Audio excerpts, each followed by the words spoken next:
Welcome, everyone. Hello. Everybody wave if you can see me. Welcome. We are thrilled that you are here today and joining us for this virtual forum, a conversation with AIDS memorial leaders, pulling the thread of resilience from the past to today. We are honored to have with us leaders in the AIDS movement whose collective voices have inspired not only activism, but have also been important voices within their respective memorial communities in helping remember lost loved ones, honoring activists and caretakers, and inspiring future generations through their work and the memorials they represent. Joining us for our panel discussion today is John Cunningham, Executive Director of the National AIDS Memorial, Dave Harper, Executive Director of the New York City AIDS Memorial, Jason Lord, Project Manager for the AMP, AIDS Memorial Pathway Seattle, Tony Valenzuela, Executive Director of the Foundation for the AIDS Monument in Los Angeles, and Richard Zaldivar, Founder and CEO of the Wall Las Memorias project. John, Dave, Jason, Tony, and Richard have formed a collaborative group of AIDS memorial organizations, which they hope will grow to include other memorials as a way to work together and share how to remember and tell the story of HIV and AIDS. They will each share the work of their memorials and answer questions from the audience as part of this panel discussion. But first, it really is my honor to welcome Cleve Jones, a well-known figure in the AIDS movement, who has agreed to open today's forum. As an AIDS and LGBT activist, author, and founder of the AIDS Memorial Quilt, the largest community arts project in the world, and most recognizable symbol of activism and remembrance, Cleve has been a powerful voice of inspiration and remembrance. His latest book, When We Rise, chronicles his life as an activist, not just in the AIDS and LGBTQ movement, but someone who speaks out for those who have not been heard.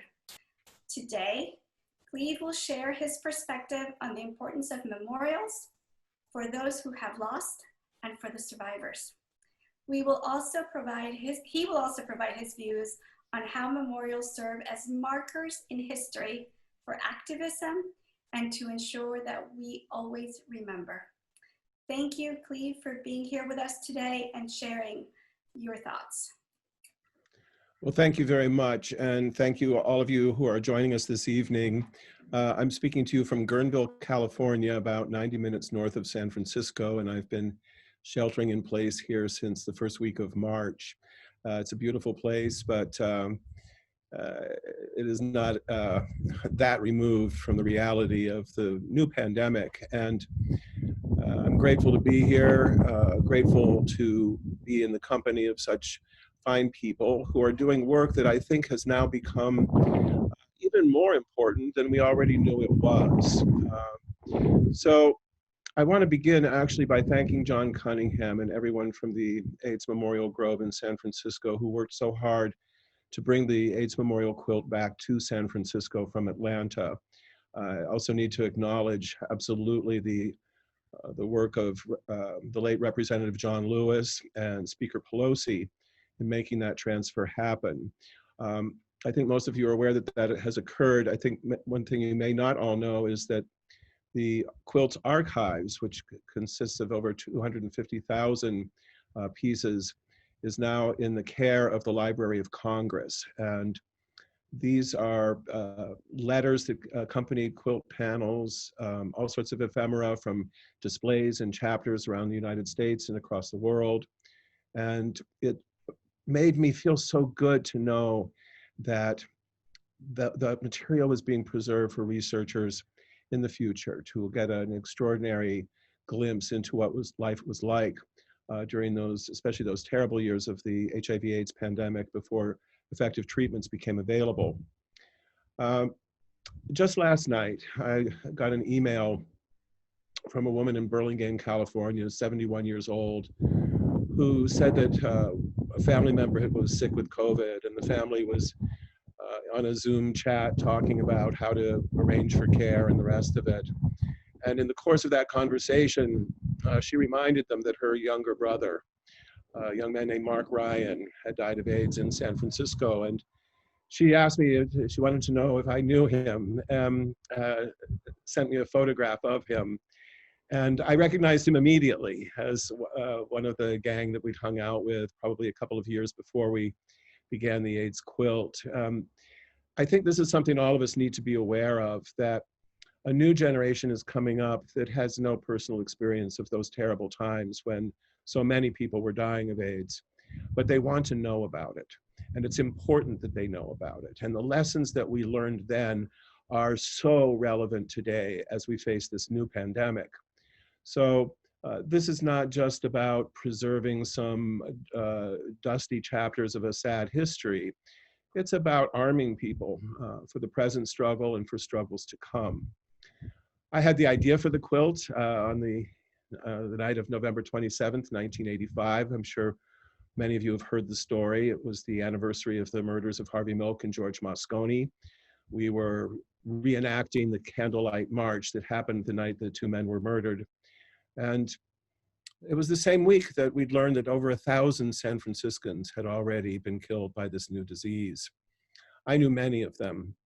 Many of them were my neighbors and friends, and some of them were the most extraordinary characters, really unique and wonderful individuals. And I was overwhelmed by two driving emotions. One was grief and the fear that these remarkable people, these beautiful people, would be forgotten and lost to history.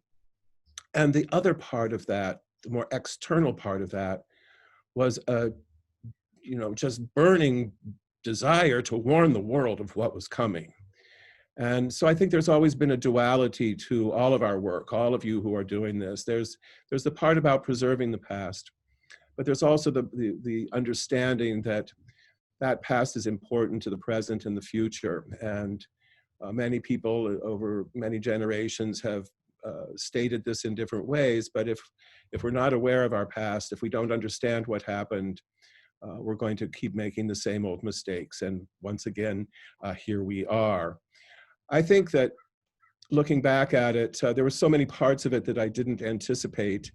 I thought of it as a memorial and a way to help people grieve. I found in my own self and in so many of my friends at the time that we were really becoming paralyzed by grief. There was just too much death, too much suffering every single day, memorials every day. And we needed to find a way collectively to process that grief so that we could continue the struggle. I also saw it as a weapon, a way to shame the government for its inaction, a way to show them a visible representation of the consequences of their failure. I saw it as a tool for the media to illustrate the lives that were behind the statistics. And I don't think that I was ever prepared for the beauty of it, though, the artistry. And I still can't sew. This quilt was sewn together largely by a woman named Gert McMullen, who is still with us. She's sewing masks these days for frontline workers. But that was one thing that still I find remarkable, is just how much beauty and love is poured into these individual quilt panels. And I think that is really the basis of the power of that project. And I think that the quilt, even today, makes a very radical statement. And I think that's part of what all of you are doing in your own work. We're saying that these lives mattered, that these were all people who may have been rejected or worse by society, people who came from all walks of life, but whose lives mattered. And even though many of them will never be celebrated or read about, they mattered. They had families and friends and neighbors and colleagues who loved them very much. And as we move forward with this new pandemic, I think that's a very important message, that all these lives must be defended. And the most vulnerable among us in particular, those who have been marginalized, those who have been silenced, must find a voice and their struggles must be remembered. So that's a big part of my life today is having so many people reach out to me to want to talk about those parallels between the two pandemics. And I'm going to be very interested to see how the people who are surviving this current one will choose to remember those that they have lost. And I think we can help them do that. So I'll shut up now and I look forward to this conversation. And it's good to see so many of you. Hi, Richard. Hi, Leslie. Hi, John. And thank you very much for allowing me to participate. Thank you, Cleve. Thank you. That was inspiring and moving and done in a way that only you can do. So thank you. That's we appreciate you being here with us today. And your remarks really provide a foundation for our next discussion about AIDS memorials as we take a deeper dive into the purpose and the importance of remembering lost loved ones. We hope this conversation, one of our goals is to discuss the importance of examining the history of AIDS memorials within the broader fight of the HIV epidemic. Our panel members will discuss the various approaches to memorialize, educate, and empower those living with or affected with HIV/AIDS so that the stories and the lessons of the epidemic are not forgotten. Also, we hope to expand the historical narratives of memorialization to be inclusive of diverse histories and acknowledge contemporary social justice, public health, and related movements. So to start things off, I'd like to ask each of our panelists to provide a brief overview of their organization and their work and mission around the communities that they serve. John, if you could kick us off, please. We can't hear you, John. One more time. Can you hear me now? There you go. Perfect. Okay, sorry. You'd think over the last 6 months on Zoom, I would have figured this out by now, right? Thank you, SB, for stepping in and helping us with this. And Cleve, thank you for your great remarks and for all the work and inspiration you've given to so many over the years. My name is John Cunningham. I'm the Executive Director of the National AIDS Memorial. And it is my honor to be joined by my partners from the other 4 memorials that have been working for the last year and a half to create this collaborative. If I may just take a moment and ask all of us to take a moment and hold in our hearts the name and spirit and memory of a lost loved one that has brought us to this call. That's what we do, and that's who we remember, and that is our primary purpose of what we do. So if we could just take a moment and hold in our hearts the memory.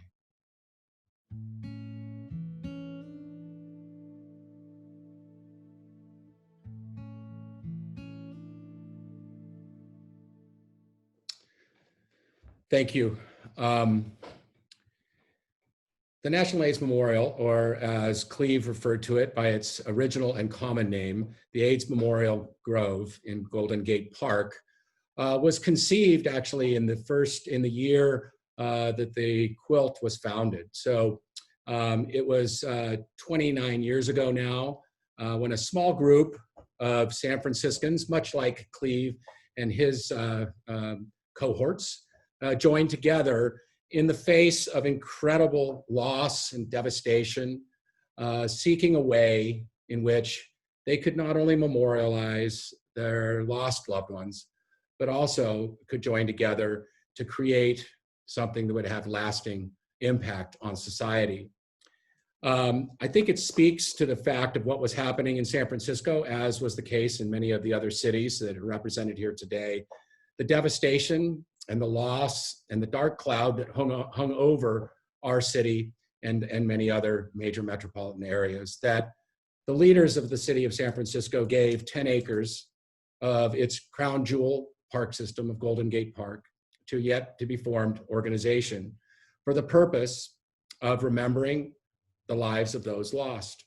It speaks to the incredible devastation that was happening in all aspects and all parts of our community. So they settled on a space in Golden Gate Park that was known as the De La Viagadel, which was a neglected and abandoned and forgotten part of the park. in some ways, much like those young boys in the early days that it was memorializing, who had ventured to San Francisco or to other cities to find themselves, to be themselves, and to find a village and create a village to move on. In the first 6 months that the groups gathered for work days, there were over 65 dump truck loads of debris that was hauled away to clear the space for what is today our nation's only memorial to HIV and AIDS that is federally designated.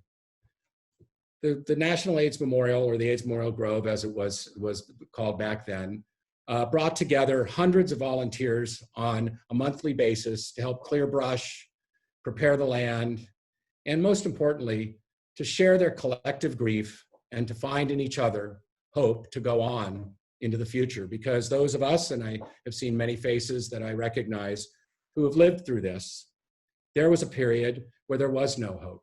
There was a period where individuals that were living with HIV and AIDS were referred to as victims, or themselves that called themselves victims. And there was a time that the community needed to come together and to create a space where they could heal. So that work began, and in the first 4 years, the hardscape features began to be built. At the core of the memorial in the early years and to this day are the work days of bringing communities together, because that's what this was forged around, of bringing communities and individuals together to create not only a space, but in the process of working on either side of the shovel and learning about each other is to create hope for the future. The quilt, in its own journey, was created in San Francisco, obviously, as well. And it went out across the country, again, to teach and to inform, but most importantly, to force themselves and force the nation to open their eyes. In 1996, through an act of Congress that was signed into law by President Clinton, the AIDS Memorial Grove was designated as our nation's only federally designated memorial. And since that time, this organization has expanded its programmatic offerings to ensure that we inspire and support young activists in our communities through the Pedro Zamora Young Leaders Scholarship Program and the Mary Bowman Arts in Activism. The Surviving Voices Oral History Project, which is documenting the oral history of communities and populations, from the trans community to women to the hemophilia community. This year, the camera will focus on those that use drugs and substance users. And then also, the organization has continued to expand its programmatic offerings, as Cleve mentioned, by bringing the quilt into its portfolio. This organization is committed to ensuring that all those lives lost, the 750,000, nearly 750,000 around this nation, are not forgotten. But most importantly, that they did not die in vain. And that is the work that we must all do together, because it is the story not only of those individual lives, but it is also the story of tragedy and discrimination and prejudice and stigma and marginalization that caused so much death and destruction that was unnecessary. And on the other side of that coin, it is the story of activism and compassion and love and spirit and community that must be shared with future generations, so we don't find ourselves in the place that we do today, because we are repeating the mistakes of our past. So the National AIDS Memorial has long seen as its primary focus to remember those lives, but to also create space to convene and collaborate with others. And over the last year and a half, it has been such an honor to work with these other partners that are doing groundbreaking work in their own communities to memorialize the lives lost, because I see that our power, our growth as individual organizations is only magnified by working together and to support others. Because whether it be New York or whether it be Iowa City, we must allow people to remember those lives lost that were forgotten for so many years. So again, thank you all for joining today, and I look forward to a very good conversation. Hi, I'm Dave Harper. I'm the executive director of the New York City AIDS Memorial here in New York. The memorial, unlike the National AIDS Memorial here, was founded as a grassroots effort in 2011, so much later than many of our compatriots in this group. And it was founded by two young men who did not know a world without AIDS, much like me. There had been several attempts at creating a memorial in New York City to the 100,000 New Yorkers we had lost, but nothing as architecturally significant or important or as centrally located as this space had existed. Our memorial was ultimately dedicated in 2016 on World AIDS Day, and is located on the campus of the former St. Vincent's Hospital, which was for many years New York and the East Coast first and largest AIDS ward. So today we now have a staff of 1. We're growing, and the mandate of our organization is to not only remember and reflect on those who we've lost, but also to celebrate and honor the work of caretakers and activists who fought alongside those lost to AIDS. And we do this primarily today through educational and cultural programming on site, much of which has been unfortunately put on pause for the short term, but we'll be bringing back a lot of, I think, interesting, dynamic and exciting and moving programs to the memorial, which is in Greenwich Village. I've been with the organization only about a year now, and 6 months of that has been during the current pandemic. So a lot of the ways we're thinking about how to do the work we're doing has been colored by our current situation. And it's really interesting. For so many years into the epidemic, there wasn't a significant memorial in New York, and there's already been a discussion about building a COVID-19 memorial on Hart Island, which has served for many years as kind of the pauper cemetery for the city, and contains a lot of burials of people who lost to AIDS who were abandoned by their family or didn't have a means to be buried elsewhere. So I think that's really interesting today to think about how this act of building and creating and memorializing these different periods of time in our histories and our communities is something that seems to be speeding up rather than slowing down. And I look forward to sharing more with you all. And I really look forward to continuing the work we've been doing, the 5 of us together, in making sure that we are thinking of all the different ways and the important ways to memorialize those lost to HIV and AIDS, and to continue the fight in ending the epidemic and acknowledging its ongoingness as we move forward.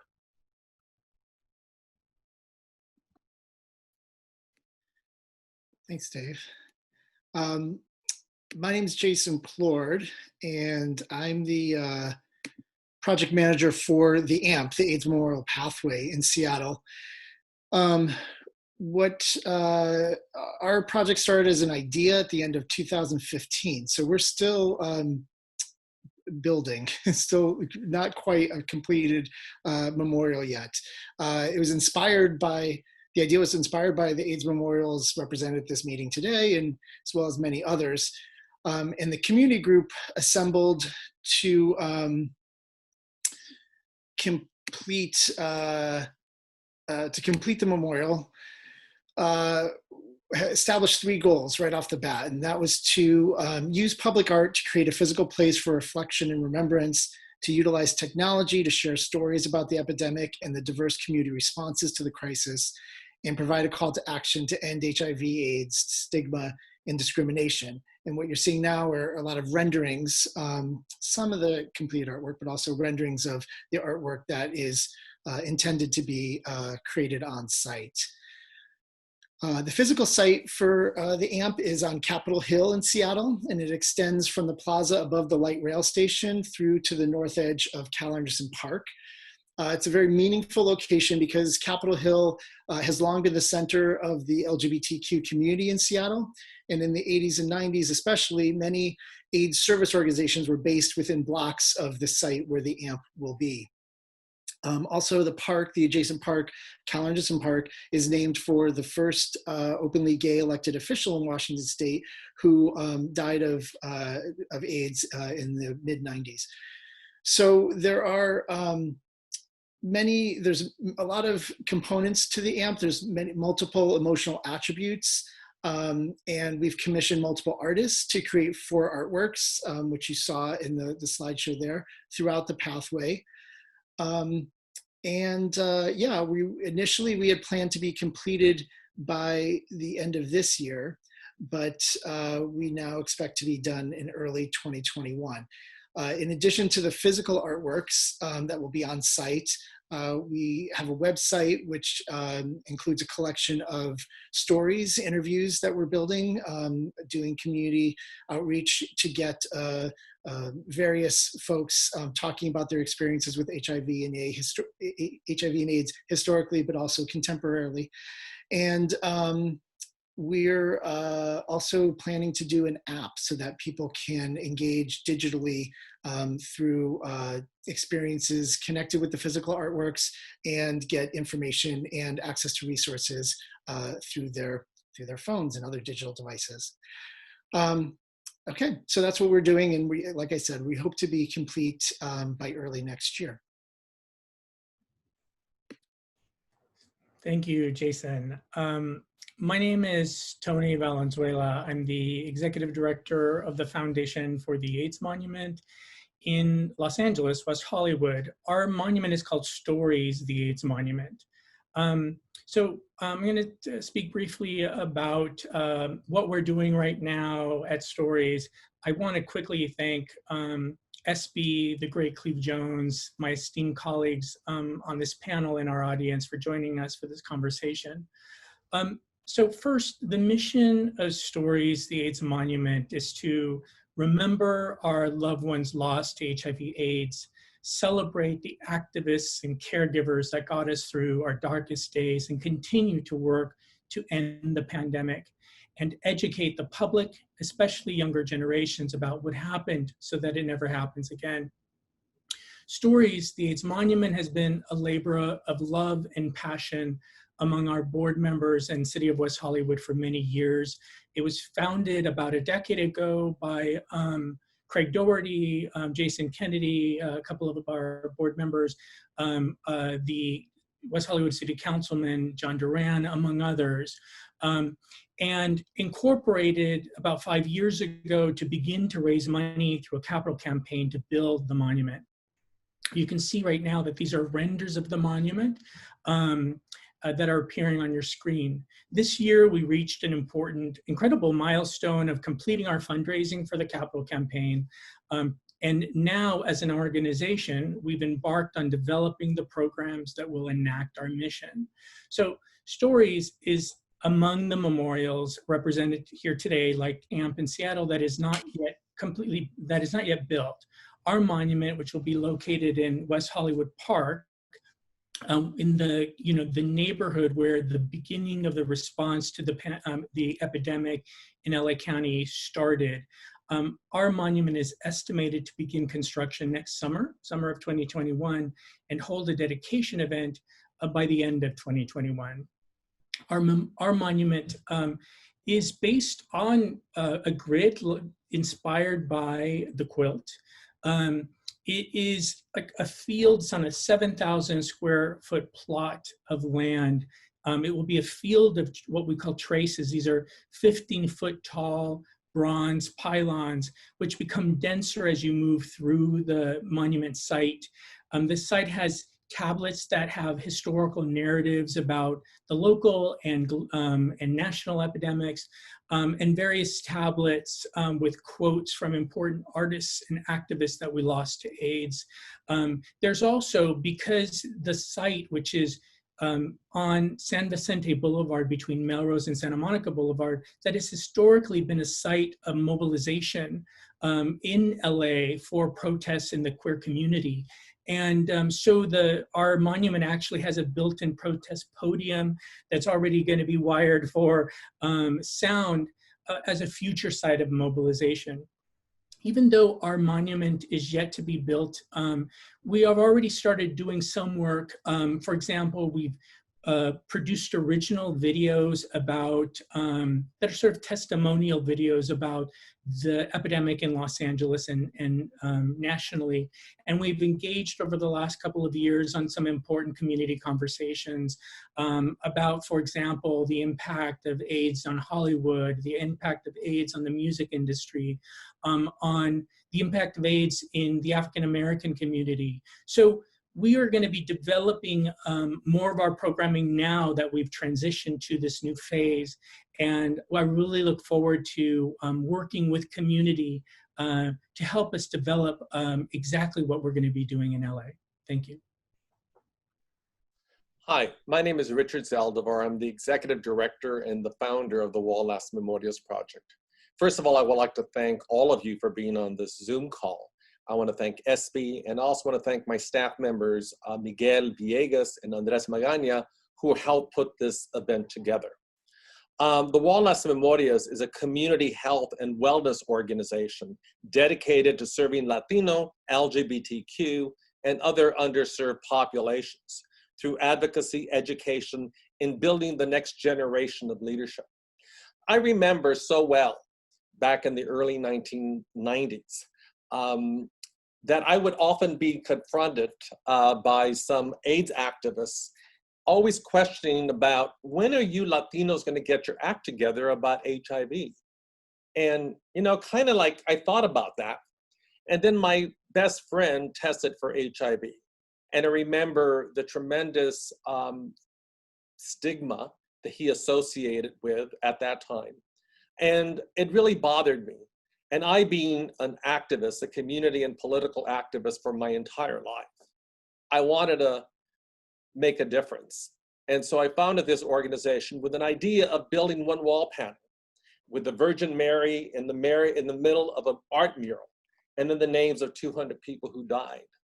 So I put together a committee, and that committee consisted of queer people, community folks, parents who lost someone to AIDS, and a Catholic priest. And within 3 months, we became a nonprofit organization. And the original architectural design was created within that 3 months. And on December the 1st, 1993, we became the Wall Las Memorias project. And so we had to do a lot of organizing in our community. So we rolled up our sleeves and started bringing together different groups, different folks, different organizations, different parents. We brought together Latino celebrities. We brought together elected officials. And so in 2000, the state of California passed a request, a member's request from a state assembly member to help fund the AIDS monument in the amount of $400,000. And then we went, raised more money from the foundations and from the city of Los Angeles. And we dedicated our first AIDS monument on December the 1st, 2004, in front of 1,500 people. Today, we're in the process of renovating that monument with the assistance of the city of Los Angeles and again, the county of Los Angeles, making it the first AIDS monument, publicly funded monument in the country that has received money from several levels of government. And within 4 weeks, this monument, the renovation, will be completed, located in Los Angeles at Lincoln Park in Northeast LA, in the hub of the Latino community. The Wall Las Memorias is for a place where people could remember their loved ones, their memories. But it's also important that this is an opportunity that we are able to organize community around the conversation of stigma, denial, HIV/AIDS, sexuality, and truth. I am so proud of the amazing amount of board members and the staff members that we have today. Our organization has approximately 30 staff members. We provide HIV prevention and testing to gay men, bisexual men, and transgender. We also provide health prevention, mental health and substance abuse prevention. And we do capacity building around developing leaders in the Boyle Heights community with 35 other nonprofit organizations. We are also an advocacy organization because we have learned if we were able to organize the community, which we did, we're able to organize Los Angeles and organize politics and government so it better serves our community and our constituency. I'm so happy that this AIDS monument, the Wall Las Memorias, has been recognized nationally, also internationally, as we have received many names for the AIDS monument from many parts of Latin America. It is the Wall Las Memorias that has brought together the community and created a safer space for people to talk and accept people for who they are. the Wall Las Memorias project will be dedicated sometime after the first of the year, once we get past our first hurdle in fighting this COVID disease. So with that, I just want to thank everyone who's on the Zoom link today in this conversation. And know that as we move forward, what's really important is that the lessons that oftentimes I go and speak to schools and students at colleges and universities. And I tell them that the Wall Las Memorias is about believing in dreams. As I dreamt about this in 1993, with the help of the community and with the God above me, we were able to do this. But it's also about working the community and bridging out and bringing people in to participate in a project. Because I really do believe that we will end HIV/AIDS, but it won't be because of one person. It will be because of all of us. So thank you for letting me share. Thank you, Richard, and thank you all for sharing the important work that you do. It's a reminder of how far we have come, but also of how far and how much work we still have to do. These AIDS memorials bring to light many of the issues we face today. Now, I'd like to moderate some questions from our panelists, and we'd like to invite audience members, all of you out there on your Zoom calls, join us, send us your questions via the chat feature. I see that some of you have already started submitting some questions. That's wonderful, keep them coming. We will do our best to answer as many questions as we can. I think our first question here is for John. John, could you tell us how, over the years, the focus and mission of your organization, the National AIDS Memorial, has changed or evolved as the AIDS epidemic has changed over the years?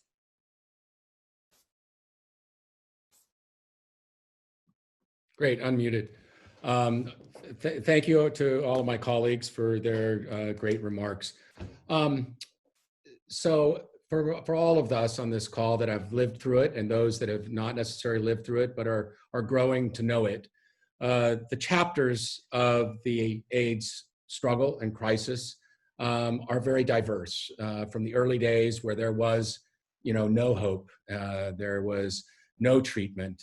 We were having to travel to Mexico to get drugs to help experiment, to protease coming out in the mid to late 90s and the change that brought upon us. I think that it's also, for our organization, we were originally created as a space of remembrance, because I think it's important that we all know that this is about memory. We all are holding memory, and memory is about memorialization, and memorialization and memory are about never forgetting. The organization, as it's looked at through itself over the years, was originally created as a space for the community to gather and to heal in nature, and the power of nature cannot be underestimated. As the organization continued to grow and evolve, it became important that we reach out to the future generations, those that follow us, to share the stories, to share the legacy, and to make sure that the torch is passed to those that follow, so they can carry on the work, not only around HIV and AIDS, but what it means to be a member of society. And that was the birth of the Pedro Zamora Young Leaders Scholarship Program, which has supported young leaders on college campuses across this country who are doing groundbreaking social justice, HIV and AIDS prevention, reproductive rights, and the like across this country. We've supported nearly $500,000 worth of scholarships to young people. And the power of the work that's going on can't be underestimated.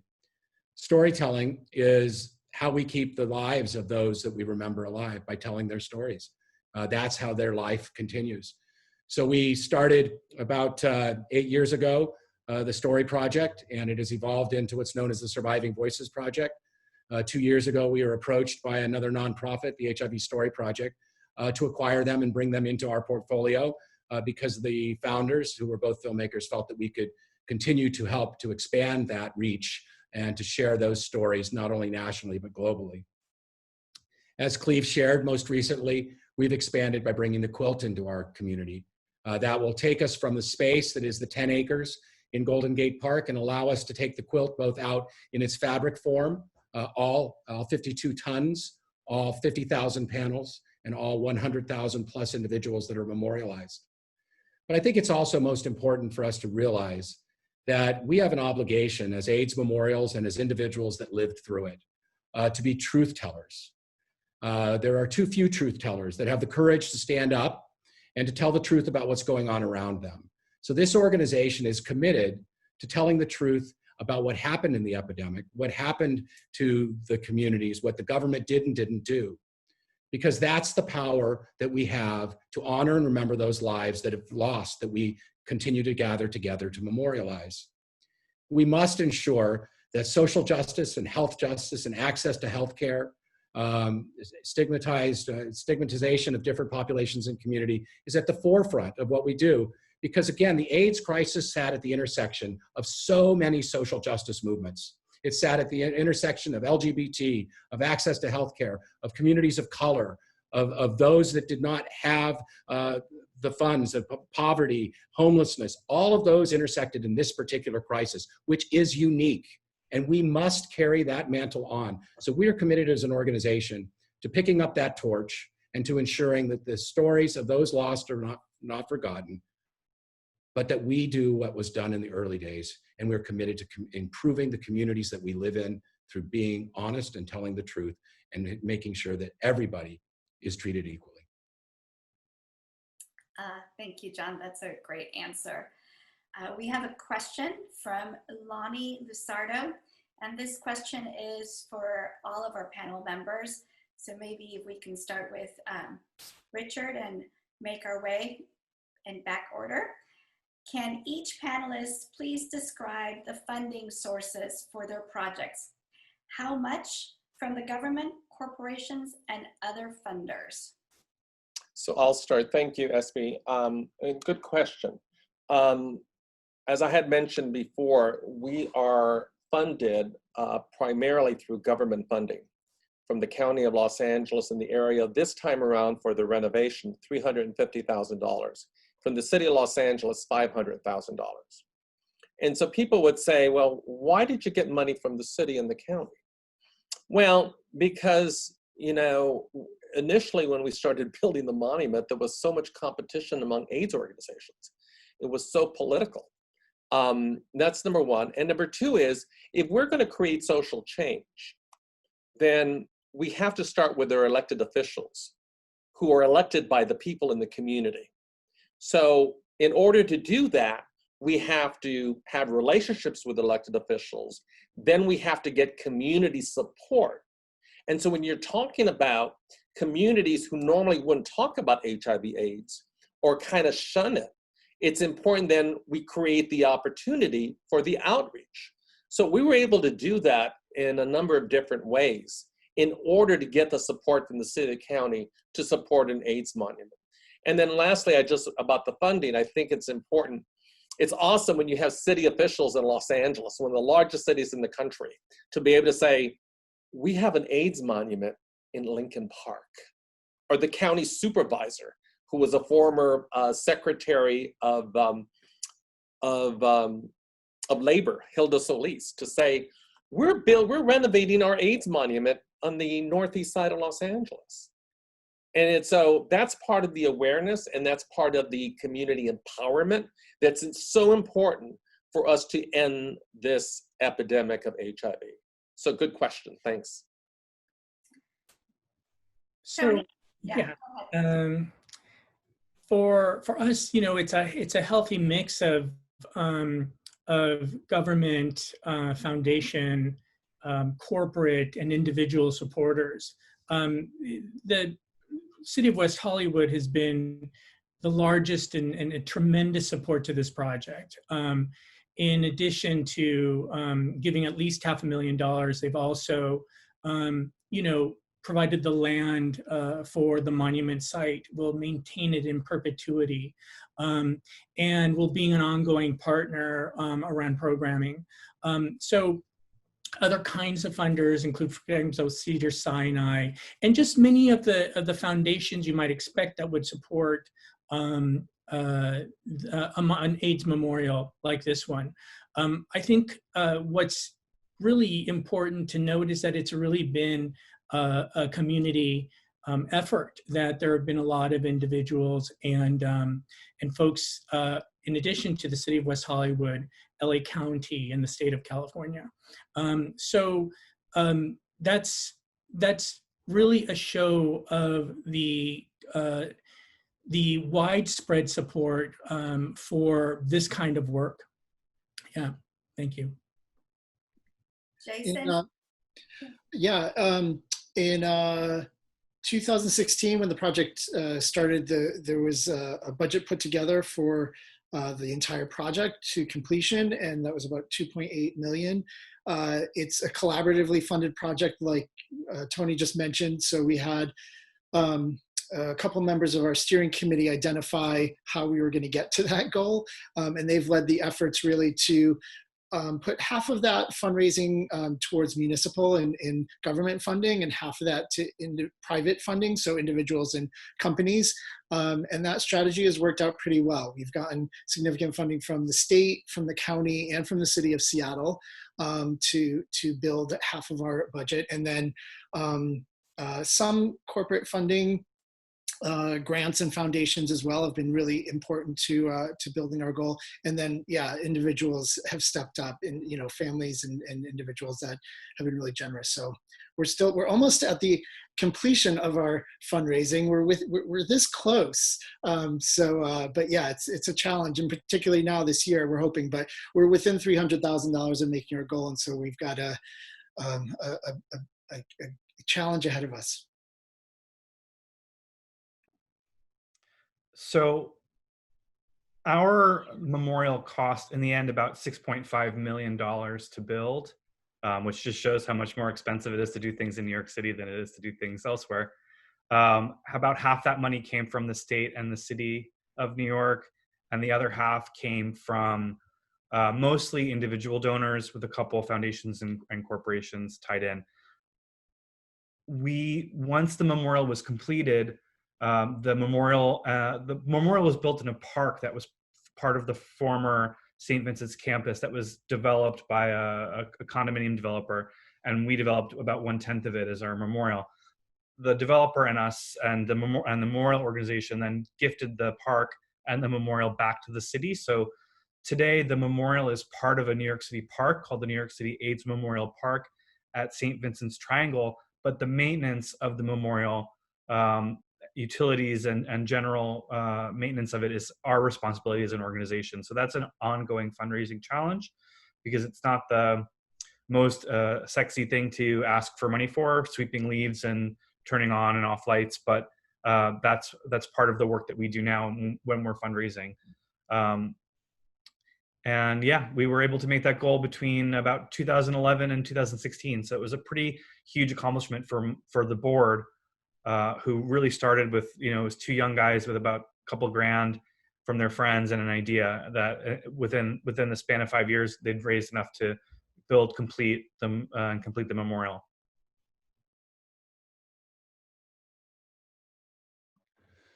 The National AIDS Memorial, or the AIDS Memorial Grove, I think sits a bit uniquely in the funding process. We are 100% privately funded through private and corporate foundations, as well as the generosity of individuals. We have at one time received a gift from the state of California for the final hardscape construction of the original master plan of a little over $250,000 from Carol Mignon when she was treasurer of the assessor of the state. And the reason that was the case from its early days is, and we actually have a number of the early day ACT UP individuals on our board today, one of which was board chair up until a couple of years ago, Mike Shriver. There was great consternation that we were coming onto the scene and looking at constructing something that would have sucked a lot of money off the top, that would have otherwise perhaps gone directly to those that were providing direct services from city funding mainly. So the organization in its early years made the decision strategically not to take public money. that will change as we continue to grow. We've got some significant big plans on the horizon that will ensure that these stories and the social justice issues that I've spoken of will have a space in which those can be shared. But I think it's also important that we, like some of our partner agencies, are a very unique public-private partnership. When the city and county of San Francisco gave us the 99-year lease for the 10.5 acres in Golden Gate Park, we made a commitment that we would pay for 100% of all the improvements, which to date is about what the New York City Memorial cost, is about $6.5 million. But we've also built up an endowment to secure and ensure that the maintenance of this memorial will be maintained in perpetuity. And because as we know, the memorial, the site that we took over, the Delavia Agudelo, was in disrepair because of budget cuts. And we never wanted this memorial site to be placed on budget chopping block in the event the economic downturn would create that. So we've amassed an endowment that will secure it into the future. And we're in the process now with the quilt of wanting to do the same, to ensure that the quilt itself will have an endowment to ensure that in perpetuity it as well will always be preserved. So each year we have to re-up and raise the money to keep the organization going. It continues to grow the budget, obviously with the quilt coming and the need there. And when we expand our footprint and we look to the future of creating a space in which the story of health justice, social justice, and global health and pandemics will be shared, I am sure that we will be expanding out into the government realm. Today is different than it was 29 years ago. Anything 29 years ago that would have had AIDS attached to it would have sucked money off the top. Yeah, thank you. That's very good answers, and we appreciate the candid and sharing that information. We have Nino Testa, who says, I can imagine people had a very different feelings about what memorials should look like. How did you build buy-in for memorial among diverse stakeholders in your city? How did you structure opportunity for community feedback?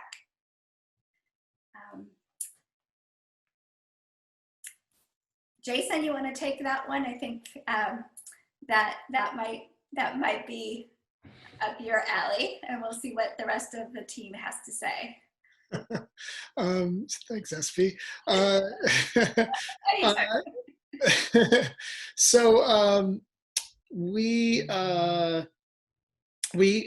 partner with many organizations. So from the start of the AMP, we formed a community action group, which was initially like 35 members and now has almost twice that on its roster.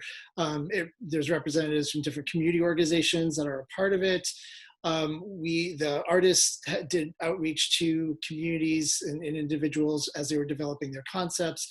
We've had 2 public forums. We regularly, through the community action group, get feedback that way. So you know, as any organization, I'm sure would attest, there's always room to do more, and you can, you know, never be doing enough to connect with people in communities. But we've done that regularly.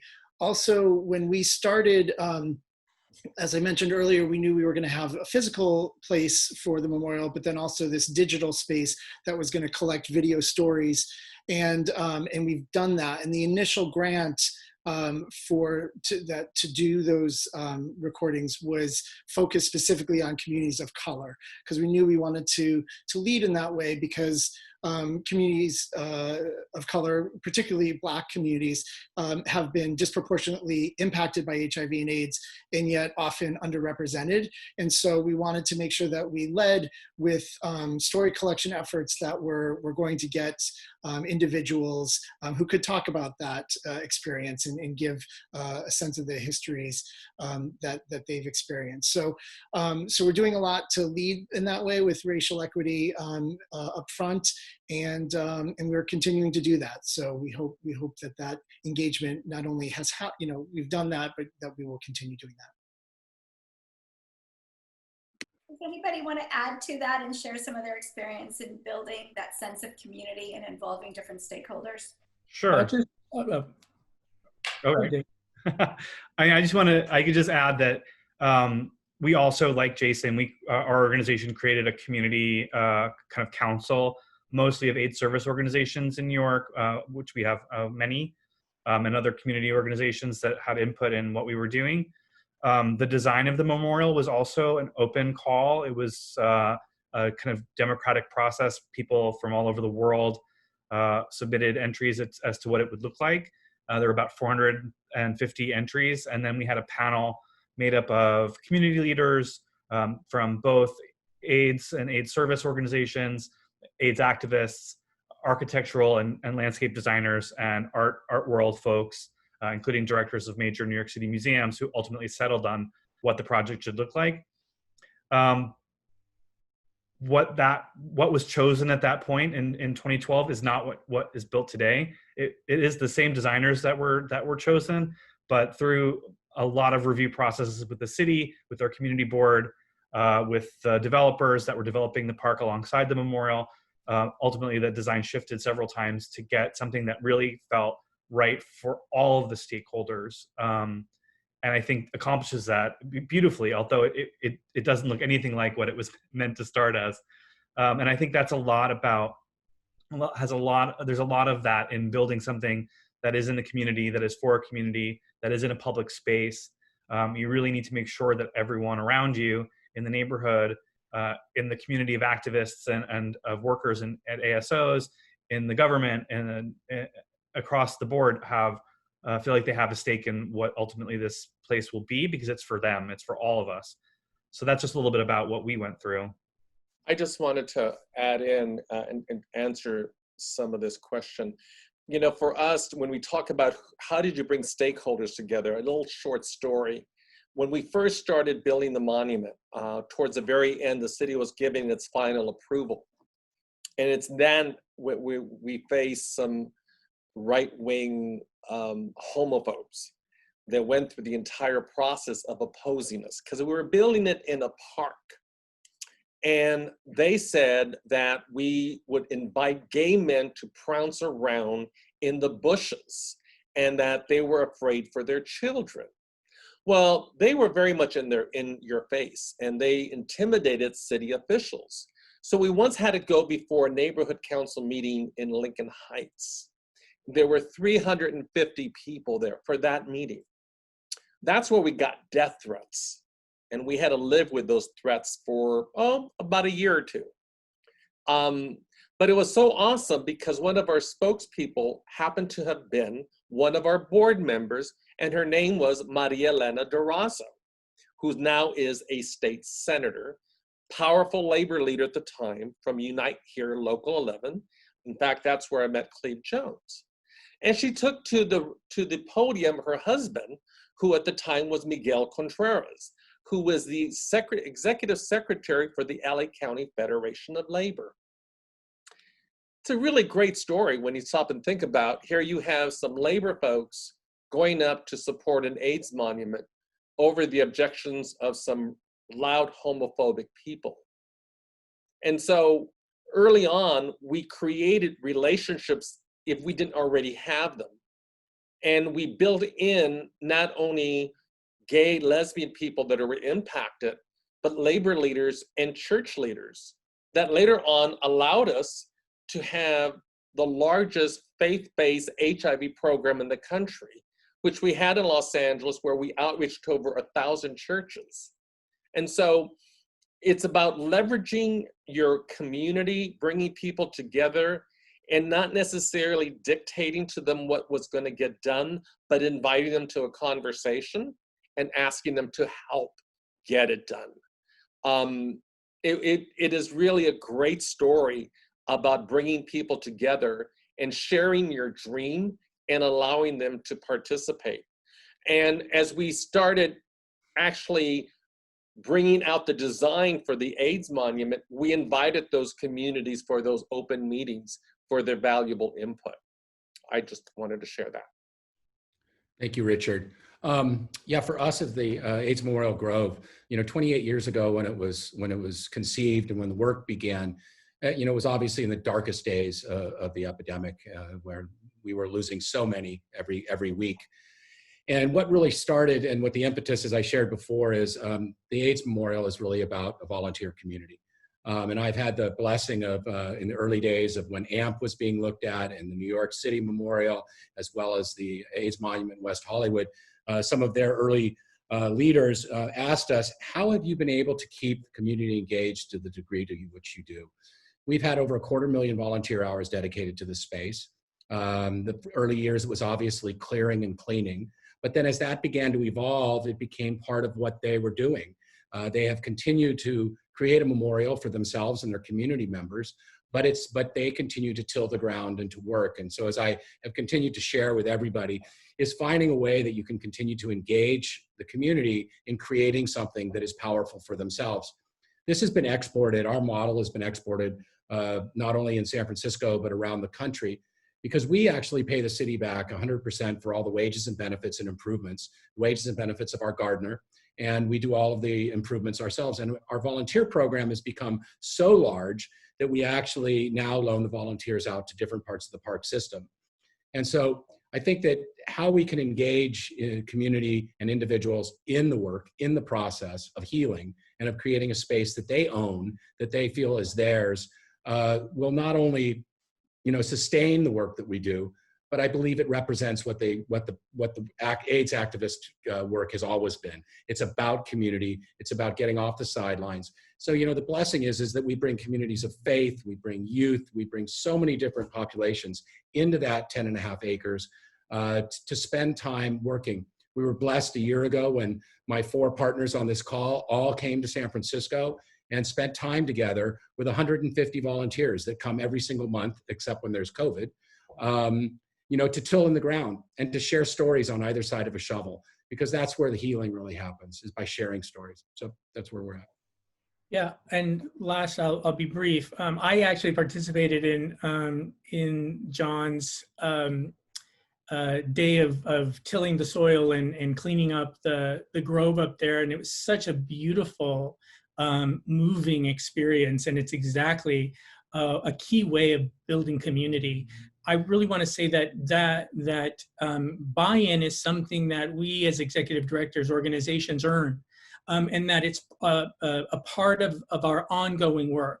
So we, like the other memorials, had formalized, outreach to communities and stakeholders. We did the same with the memorial design. There was a call for designs and a formal process, but the buy-in will continue. And every year we'll work with communities to maintain trust. And that's part of the responsibility of being an executive director and running these organizations. Thank you, Tony. We have a couple of similar but slightly different questions that I'd like to bring up to see if you guys want to add anything. Dante Alacostra is asking how do you engage around the stories you're preserving for future generations? I know John mentioned the volunteers, but if Dave, Jason, you guys want to chime in on how do you engage community around the stories you're preserving? Sure, I can talk briefly about a program that we've been working on for about almost half a year now. Unlike many memorials, we don't have any sort of names listed of those lost on site.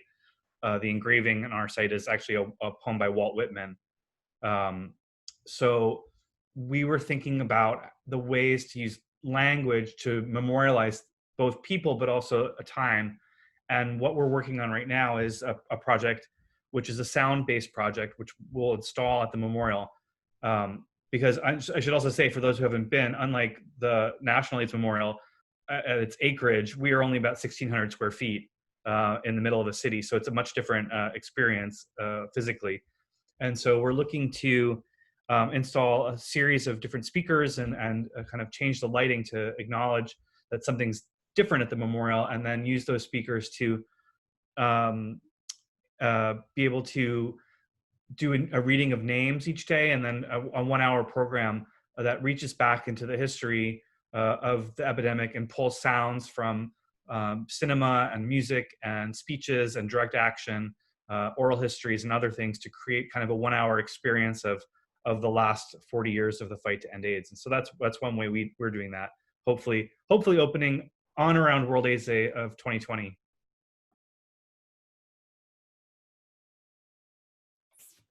Yeah, I I just want to say on the back end, or the other part of Nino's question, which was, I imagine there must be a lot of ideas or opinions as to what memorials are, and that is like an understatement, right? And so I think one of the things that we all struggle with is that we're not going to be, make everybody happy with what the memorials are and what we do.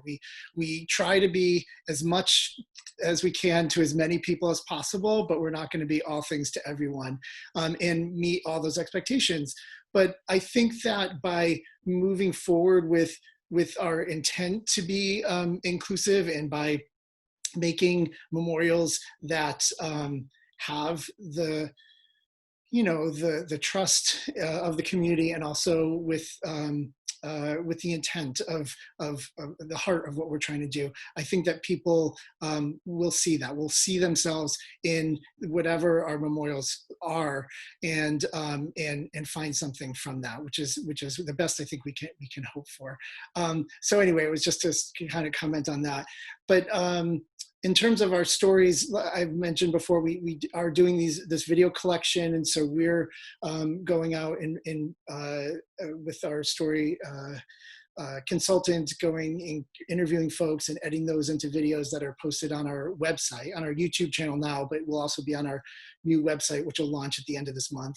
And the other thing that this website will allow is for people to record themselves and then contribute to the website. So it'll allow people to add their own stories. Because we're limited as to how many people we can go out and film in any given amount of time. So we're hoping to preserve stories that way, by building this collection online, and working with hopefully an institutional partner that will be able to hold those archives for us in perpetuity. So yeah, that's what we're doing. Ms. Tony, I think one of the things that we share, that we have in common as memorials, is the storytelling and the capturing of testimonials. And in fact, our monument is called Stories, the AIDS Monument, because of how central that is to this work. We're all sort of looking for ways to sort of optimize being able to capture these stories, and my colleagues are explaining different ways that they're doing that. One unique thing that we're doing at Stories, the AIDS Monument, is we have a partnership with the AIDS Memorial on Instagram, and we are having some of those posts that are found at the AIDS Memorial on Instagram, we're bringing into life by having the folks that actually submitted those posts do audio recordings of those posts, so that they're brief. They're 2 to 3 minutes long, and they're so beautiful. So they bring those stories to life because you hear, the poster's voice in them. So that's just one way that we're looking to be creative to get stories about the AIDS epidemic out there. Yeah, we at the National AIDS Memorial, as I said, we launched a storytelling project about 7 years ago, and we feature each year in what's known as the Surviving Voices Project a particular community. So as the question went, how do we engage community? Well, it's very clear to us that we have no business trying to tell somebody else's stories that is not our own, whether it be owned personally or ethnically or otherwise. And so we tend to create an advisory body that helps us not only to craft the storyline, but that also advises us on individuals that would be the appropriate faces of those surviving voices. So whether it was the hemophilia community or the trans community last year, these are all highly produced oral histories that are rest on our website. The other thing that we just launched, and we're very happy and pleased with, is a brand new web platform. And it sits and focuses on what we're calling 2020-40. So it's 2020, and this is the 40th year since the first diagnosed case. And if you visit our website at aidsmemorial.org, you will see how we are really bringing to the fore stories of many different individuals from many different walks of life that have great impact upon the epidemic. whether they're lost or whether they're still alive. So whether that's Sylvester, or whether that is Cleve, or one of the early founders of our organization. And what we're doing is we're bringing into that story the opportunity to bring in other supporting documents, whether it be articles or video, or perhaps a song that somebody may have written. And we're also asking the community to continue to add to that repository so that we continue to have this process of a dynamic, growing, and expanding engagement with individuals through leveraging technology. As we look to the next stage of this, we're really looking at how we can leverage cutting edge technology in the form of augmented reality and artificial intelligence. And my collaborating partners on this call, we have had conversations about how we may be able to partner in some of that dynamic content that we individually in our own locations connect to, but how we can share that within each other. And because we're connecting now to a global technology platform, is to share the stories and get a 360 story back around the world. So I think it's a matter of how you continue to engage and how you continue to sit in it in a manner that remains relevant and powerful, and that connects to all the different dynamic places and stories that we must tell. I wanted to also chime in. Every World AIDS Day for the last 27 years, we have on the evening, it's called Noche de las Memorias, the Evening of Memories, which is an open event. It's not a fundraiser. It's a community event where people are invited to share the memories of their lost loved ones. And those are powerful stories that we have been able to film and keep record of. And we're also gathering testimonies from folks because their stories will be told one day. It's very important, not only for them, but for the younger generation to know the tremendous loss that our community experienced from the devastation of AIDS. I'd like to add something relevant to both what John and Richard both just said, that next year, as we hit the 40th anniversary of the first notification of what we now call HIV/AIDS, there is this whole new generation of young people who have absolutely no personal connection to what we went through. And I'm looking at all of your faces and seeing a certain degree of commonality among us, with some exceptions. And to those exceptions, I'm very glad you're here. You know, in the early 1970s, when I was still a very young adult, I was interested in history. I was always interested in history. But when my grandparents went on and on about what they went through in the Depression, you know, it might as well have been the Pleistocene as far as I was concerned. So I think that one challenge that all of us are going to have to address, and I think that next year with the 40th anniversary offers us that opportunity to think very creatively about how we communicate to a generation that did not experience it at all.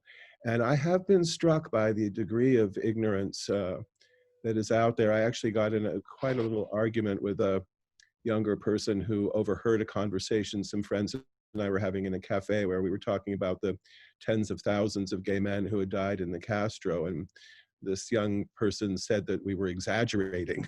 And, you know, we had to really school him on that one. But it's not about finger wagging and lecturing. It's about really trying to find those creative ways of capturing young people's imaginations and connecting them. And I don't have much to offer in the way of suggestions about how we do that, but I will say that I am struck by how often, through my social media, through my website, or through interviews, I get inquiries from people in their 20s or 30s who have just discovered that their uncle or some other relative, someone who wasn't talked about, someone whose story was not shared at the family table, that has been uncovered to them, and they want to know. And I began this, you know, talking about the woman who reached out to me to talk about her brother.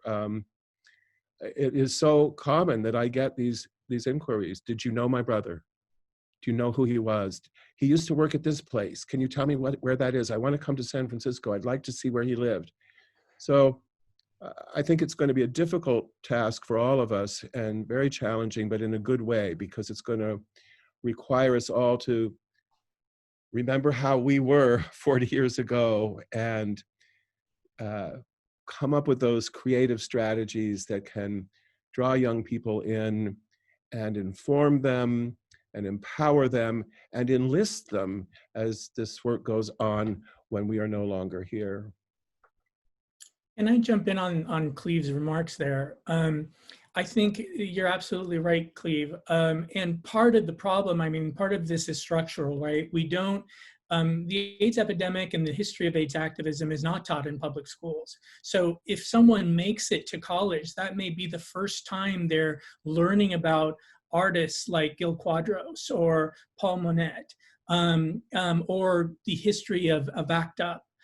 So in some respects, it's not surprising because the history, the information has not been presented to these young folks.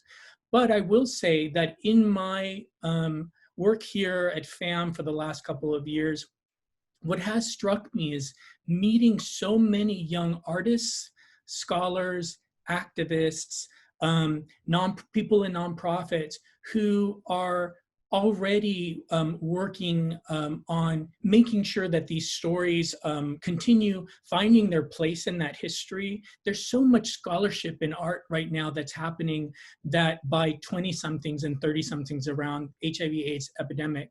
I mean, one of the things all of us fear is that will these stories be forgotten? And I have to say that I feel confident that they won't because of how many people, first of all, our collective work as memorial organizations, but how many young people, and clearly many still have not, but there are so many who are taking this work on passionately. So I have a lot of optimism in younger generations that they're going to make sure that this history is not forgotten. Yeah, and I have a lot of faith in young people, and I'm grateful that I get to work with so many, but part of what concerns me about this particular part of it all is the speed and the speed with which our traditional neighborhoods are going away. So part of my concern is that the folks who are no longer going to be living in the so-called neighborhoods that had nurtured and given birth to so many of the best that we did are really going away. So I don't mean to be at all dismissive or critical of an entire generation. To the contrary, I have enormous hope in them, but I think we need to really keep that on the front burner. So Tony, that I'm encouraged by what you've said, and I hope we can all make sure that future generations do not just walk by these monuments and have no clue as to what they represent, which is something, you know, that is a very real thing. It's amazing how short our attention span is as a culture and as a people. I wanted to add here, you know, I think I kind of agree with both of you. One is, you know, in my meetings with the Centers for Disease Control, one of their biggest challenges last year was how do we start replacing folks in leadership positions in a lot of your nonprofit organizations, because the generation that really moved pushed the button on HIV and AIDS either have passed on or have retired. So they're having an issue, right, finding leadership. So that's on one case. On the other case, I want to also say how I am so pleased at the enormous amount of work that so many young people are engaged with in HIV prevention and testing today. I had a conversation, and I get emotional when I talk about my staff because I love them so much, with about 7 of my staff members today talking about some of the challenges in providing HIV testing under COVID. And we're talking about social marketing material. And, you know, a few of them are on this line today, and they created they're so creative in the messaging to other gay men and bisexual men about the need for HIV testing. And you see that passion in them. And I really appreciate the younger generation who have chosen to give of their life for this work. Because I don't see HIV prevention and testing as a job. I see it as a ministry, you know, and they do such great work throughout this nation if you've gone to the international AIDS conferences or the US Conference on AIDS, now it's US Conference on HIV, incredible young people. But there is that missing link between the history and the young people are on the ground. And that's where I think that we all need to fill those shoes, is to fill that and connect those links. I think that is a wonderful place to pause our conversation. I think you guys have made my job incredibly easy. The questions have been wonderful and thought-provoking and engaging, and I want to thank all of our participants for submitting their questions. While we do not have time for any additional questions, if you'd like to learn more or have individual questions for our panel members, we will post all of their contact information and information about their organizations at the end of this forum, and you can contact them directly. But before we officially run out of time, and I would like to ask each of the panelists to share with us one final thought about how they will pull the lessons and the threats of the AIDS crisis to today and to the future. And I think I will couple it up with a great question from Nancy, who says, what keeps you going? So how are we going to pull the lessons and the threads of the AIDS crisis to today and to the future, and what keeps you going? John, you want to start on that one? Sure. I first off want to thank all of you who have joined together today for this forum. Obviously, if you're on this call, you've been touched. You've been touched by the epidemic. You've been touched by the work that we all do, and you're committed to continuing to ensure that the lives of those lost are not forgotten. So I think it's most important that we continue in the tradition that the AIDS movement has brought us to the fore, and ask ourselves on a daily basis, what can I do to bring about meaningful change in my community? Whether that's doing something around HIV or AIDS or not, that's not the point. The point is that we've gotten engaged and we've gotten involved and we're doing something, because it's our work that helps others to follow. We need to be those examples for the youth that we just talked about to see, and we need to be stewards, and we need to help them to guide forward to improve the community. What keeps me going? This is all about healing. I'm still healing. I've been living with AIDS for over 20 years. I've lost so many. I lived in the middle of the Castro during the darkest of days. Many of us on this call walk on a daily basis with PTSD that's associated with what we went through, because we went through a war.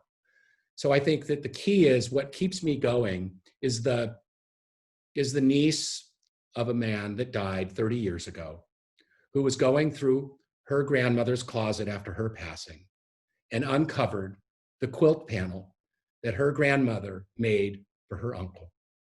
And her grandmother put so much of her love into it, she could never let it go.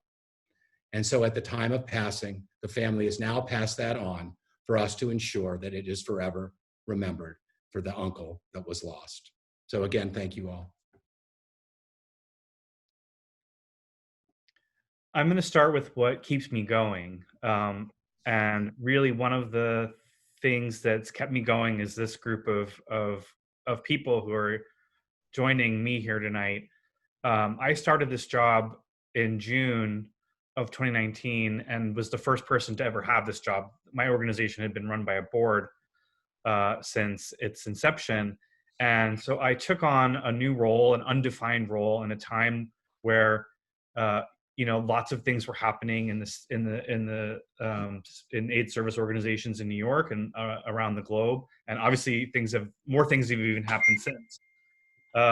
And what's really kept me going is being able to share these ideas and bring our supporters and constituents and people who are interested in this history together through conversations like this, and through sharing ideas about how to diversify programming or do things together or share things that are happening across this country.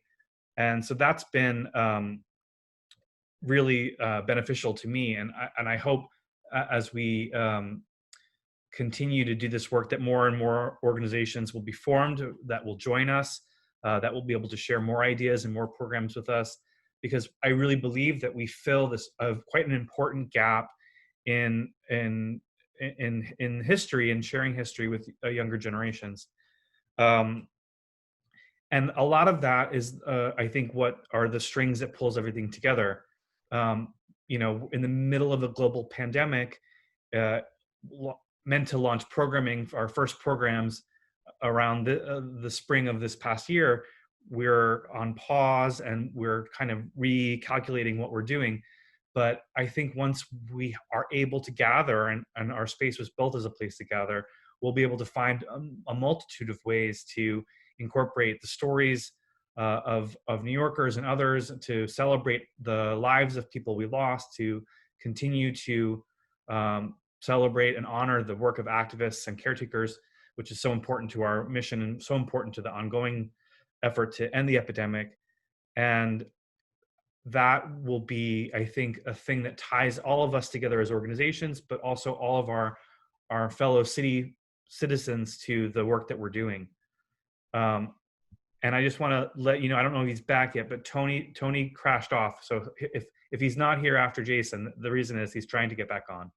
So thank you so much, and thank you for everyone for joining us this evening. Yeah, as Dave mentioned, and I think in one of the questions in the chat that came up was asking about, how we're all getting through this current pandemic. And of course, we've all had many conversations about comparisons and contrasts between the AIDS pandemic and the current pandemic that we're all facing. And I know everybody participating in this call has had those conversations too. But I think it's really important. I think that's another reason why we're doing what we're doing, to remember and be inspired by the lessons from the AIDS crisis, and taking that to remember the extreme acts of kindness and the sacrifices people made and the brave actions people took and the hope that that was inspired. That's all things that we need to be reminded of and need to hold with us so that we can move forward and face what we're dealing with today and anything in the future. And I'll also echo what Dave said about feeling personally very grateful and inspired by working with this collaborative. And I think that that's also going to have a broader impact, that having this collaborative is going to allow many places to be stronger and have the support they need to do similar memorials, whether physical or digital or whatever it is, to keep people engaged and keep people reminded of what we all need to do to get through things together.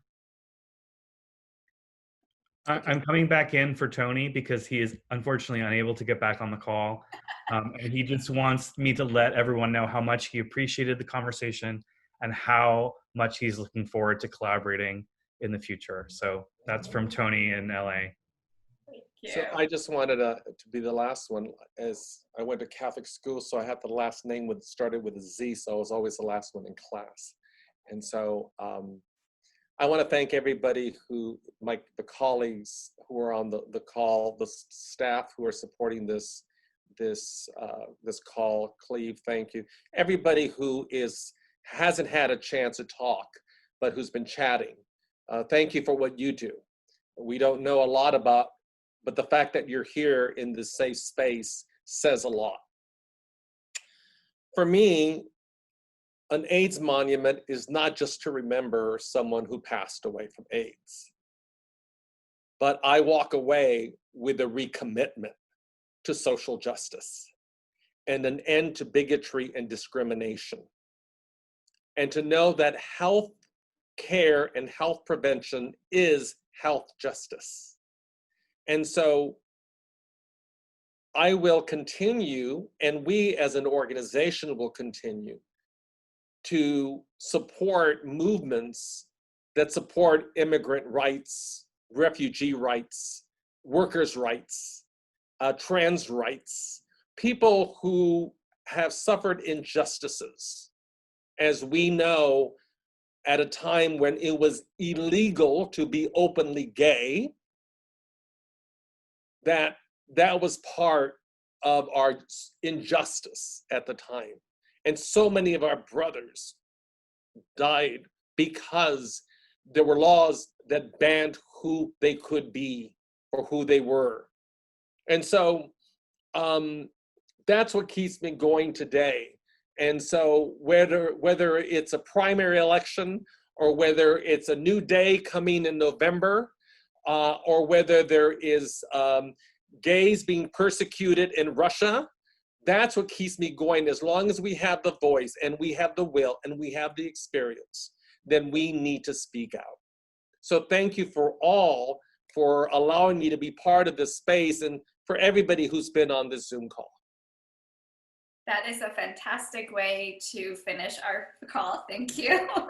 And I want to thank all of you who are out on your Zoom for allowing us into your space and sharing in this conversation with us. I hope you learned something new. I hope you do reach out to these AIDS Memorial and make connections. We will send out the information, and there it is for all of you to see.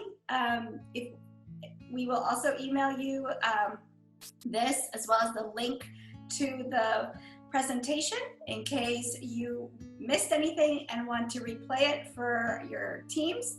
Let us know. We wish you all a very good night. Thank you for joining us, and stay safe, everybody. Thank you. Thank you. Thank you all. Good night.